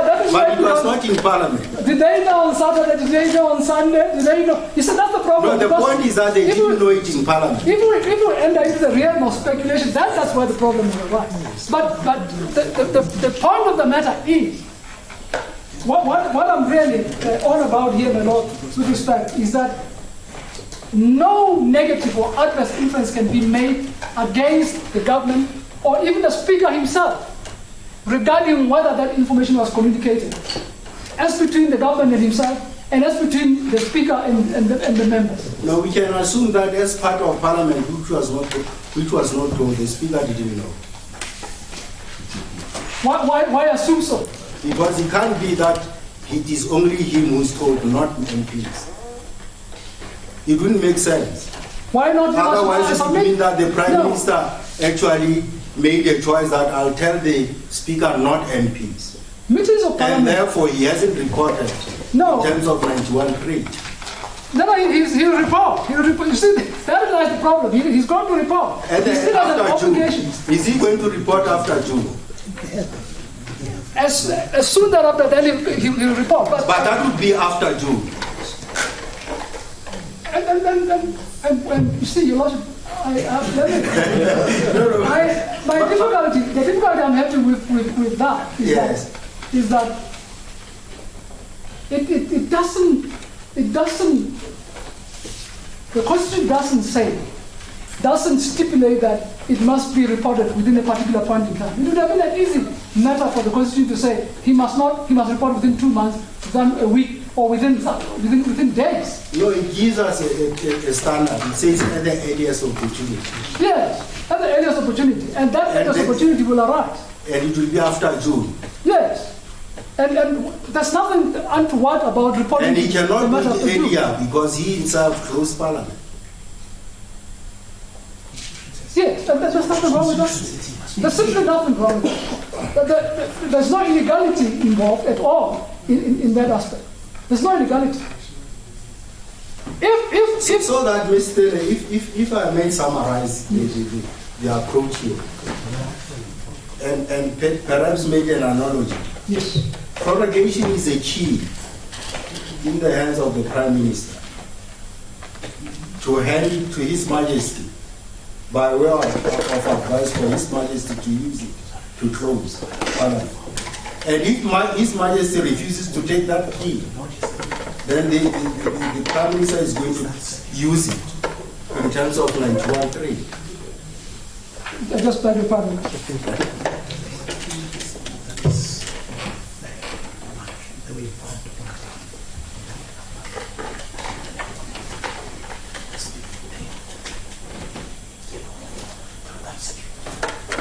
I'll just take the instructions. Now we will patch up this case as we go along because you're speculating with respect. No, I'm asking, I'm now saying, No, it seems if prorogation. no, let me just give you the information that I received. I'll answer the question. Okay. There is actually, it has been sent through to my instructing attorney, signed by Advocate Mahema KC, which is addressed to all members of the National Assembly, dated 23rd of March 2020. And then he says, I am there. Sorry, my Lord, I pressed something that I should not have pressed.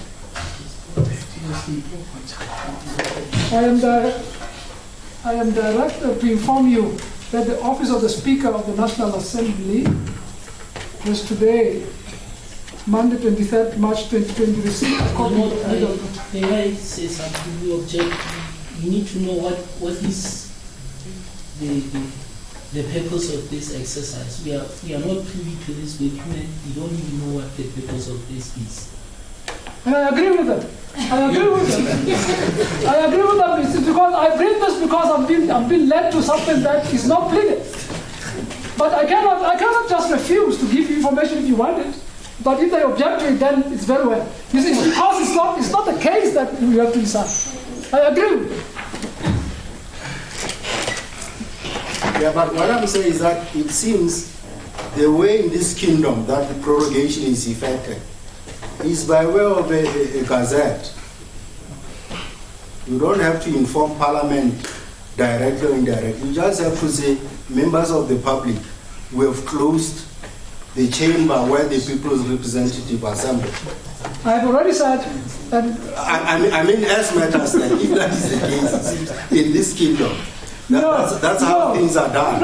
And you are saying we should give, with respect, we should say this constitution actually sanctions that practice. It's not a fair inference that you're making. Because I am saying in terms of the standing orders, there's collaboration between government and the speaker to inform, to pass information, to call meetings, to postpone meetings. All that is done through the office of the speaker. So you're not sanctioning anything that is untoward. But there's a working mechanism in place. But the directives of cabinet were not communicated to the speaker. Well, that's another different thing. I thought actually Mr. Taylor, that is in your favor. Because if these are co-equal partners, isn't it? Because the approach is that Parliament is not a junior partner in government, neither is the judiciary. No. We are all co-equals in government, so that we shouldn't be juniorized by the executive, either this judiciary or Parliament. So proceeding from that plane, I'm saying if cabinet decides, and in good faith, there's no issue about cabinet. It's a laudable decision of cabinet. It should be welcomed by Parliament and everyone. The only issue is the mode of communication, such that MPs, honorable members, are exposed to that indignity, as it were, of them going to Parliament and found that all doors are locked. No one has told them. Your Lordship, I trust Your Lordship, my lords and my lady, to be careful of this abuse in their minds of what appears in the papers of Mr. Mulanti, which do not form the basis of the argument. Because His Lordship presiding keeps quite taking me back there. And it is not fair with respect to say it is an indignity inflicted upon members of Parliament. Merely because they were turned back by the police according to Mr. Mulanti's lines. I always said they could be lying. But this is not the case before you. This is not the case before you. Now, my Lord and my ladies, I conclude this part of the matter to say, yes, to say, my lords and ladies, that in the existing circumstances where there's coronavirus, and a situation could very well arise, and I want to so submit that if it is clear, it could be that a vaccine is found soon, it could be that something that would ensure that it would never get here happens. I submit that the issue of 6 months in all in legal terms is not cast in stone. I submit so. It is my humble submission. And where in the case of the applicant, the court would, for example, if it were to say, well, the case was that it is too long, it would have been open to the court to say, well, we recognize the fact that circumstances as then exist, as now exist, are such that we cannot conclusively deal with the matter. But you can come back on the same pages if the matter clearly now has been resolved, and to deal with the aspect of length of time. But you have not been moved in that direction. And this is why I'm saying, much as it's a useful debate to look into, but it is not the course of action that you have to do. I want to conclude by dealing with aspects of, or perhaps, can I just consult my I want just to conclude very briefly, my Lord. Before you do that, Mr. Pillay, can you please, I'll take you back to that issue of reasonableness of the period of prorogation, which you addressed earlier. Sorry, madam. I'm saying I'll take you back to the issue of reasonableness of the period of prorogation. In your opinion, you're saying that should not be judged against the lockdown period. Yes, ma'am. Yes, madam. I have made an observation that at your paragraph 23, that appears at page 64 of the record, you are saying, in the circumstances, I applied my mind to the threat posed by the pandemic, and we had occasion to discuss the matter in cabinet and recognize the shortcomings of the kingdom to deal with the virus. Yes. And when you're making your addresses on this issue, you said we do not know as to how long this problem is going to exist. Yes. But then again, when I look at A1, which is a document you referred to at your paragraph 23, on the issue of schools being closed from the 19th of March to the 17th of April, care to comment on the period? Because you said the period of June is reasonable. 81. Page. Just the A1. A1 is on page 82. Closing of schools. Shouldn't we judge that period of the prorogation against what has been identified as maybe by this time we'll be in a position to know the Lesotho's position as regards the pandemic?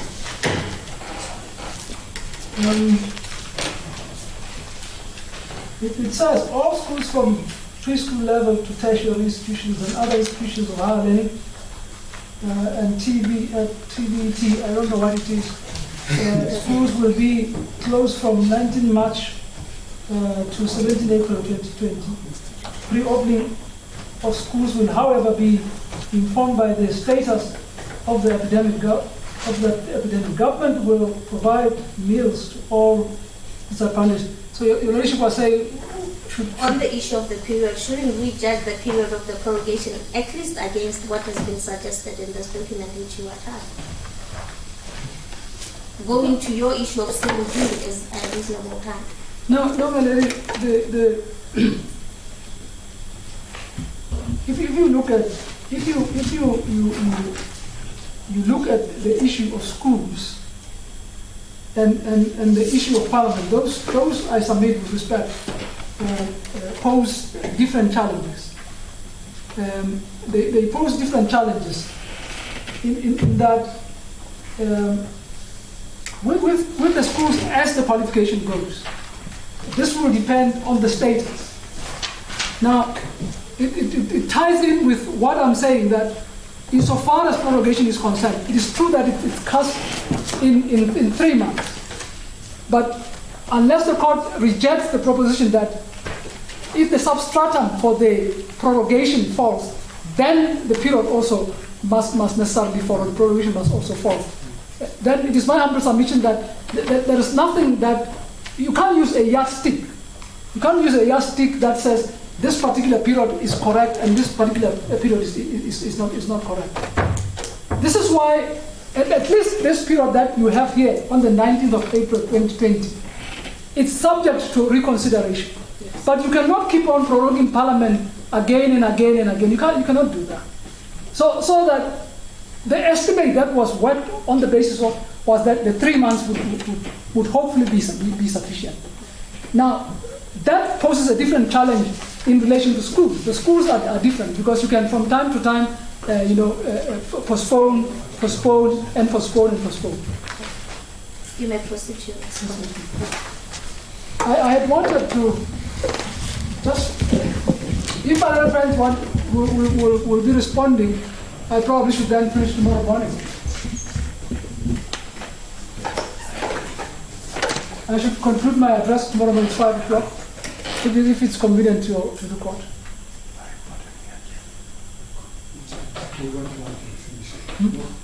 For our part, we are not paid on daily basis. And your lordship, courtesy in this court is really lacking. I didn't quite follow that. I was listening. No, you don't have to hear it. So you want to stop here. So which issues are you going to converse tomorrow? No. Let's make us No, they are saying they don't respond, so I want to finish. I'll finish in 5 minutes. But you wanted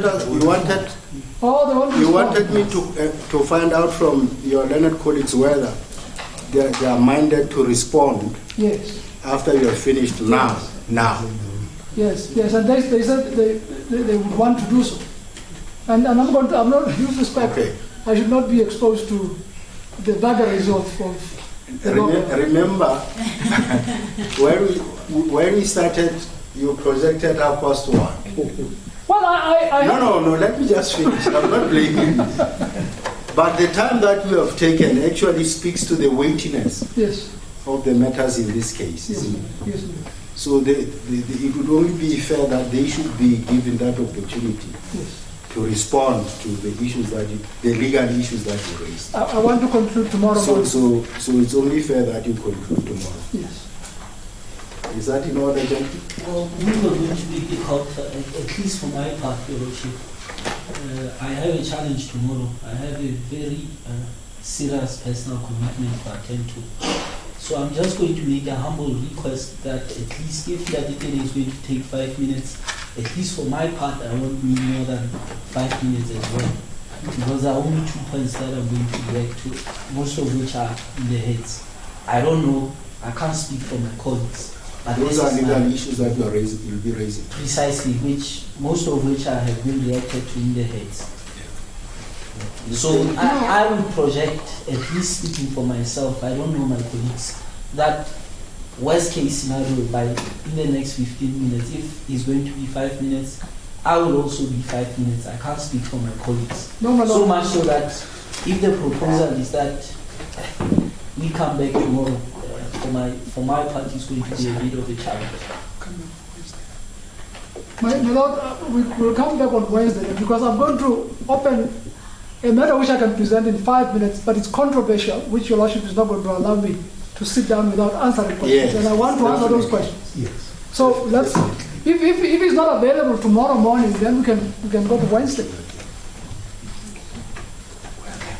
Because I think maybe council underestimated the weightiness of the matters. It's only fair and just that this being the first case in this kingdom on prorogation, we might have to find more time, and maybe then reconvening on Wednesday at 9:30 would be better. It's much fine, Mr. Aspoy. You are the one who has an issue with that. You said tomorrow is out, Wednesday? Can I converse with the detail, please, Commissioner, and my colleagues as well? Can we just have a mini conference of, say, 5 minutes? So that you come in chambers? We'll come in chambers and explain to the court. Yes. So what do you say? Because we have to adjourn the case. Because I'm trying to navigate whether tomorrow I might have to do something, make a phone call and see how I can work around it. I even have a special permit to do that commitment. So shouldn't we then provisionally adjourn until tomorrow? Yes, I think it would be in order. If that's what you are minded to do. Yes. Because you are saying you might be able to skirt around the problem. Yes.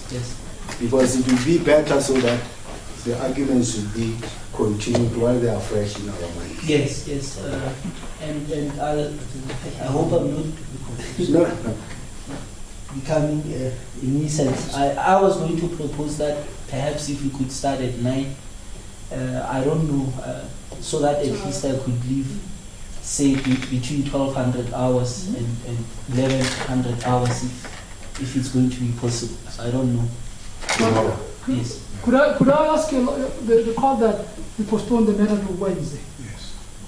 When he'll be free to do whatever he does. Thursday is not suitable, Your Lordship. Thursday. Tomorrow and Wednesday was not, it's a bit of a challenge, which is why I suggested that I converse so that I can explain to him in confidence, so that we can navigate around it. And these proposals which I am making, if Gatikele is saying, if we adjourn at 1200 hours, it means then I would have to work Now, around Mr. Jealousy is going to raise a controversial topic. Yes. And given the trend, we have to debate those controversies. So it's even then better if we can then adjourn. To tomorrow, 900 hours, it's fine. It's fine with you. It's fine, Your Lordship. We'll proceed, it's fine, Your Lordship. Not 9 hours. No, not 9 hours. 9:30. This gentleman stay across the street here. I have to travel here. 9:30 then. Is that what I'm 9:30. saying? Fine, Your Lordship, it's fine. We adjourn until tomorrow 9:30.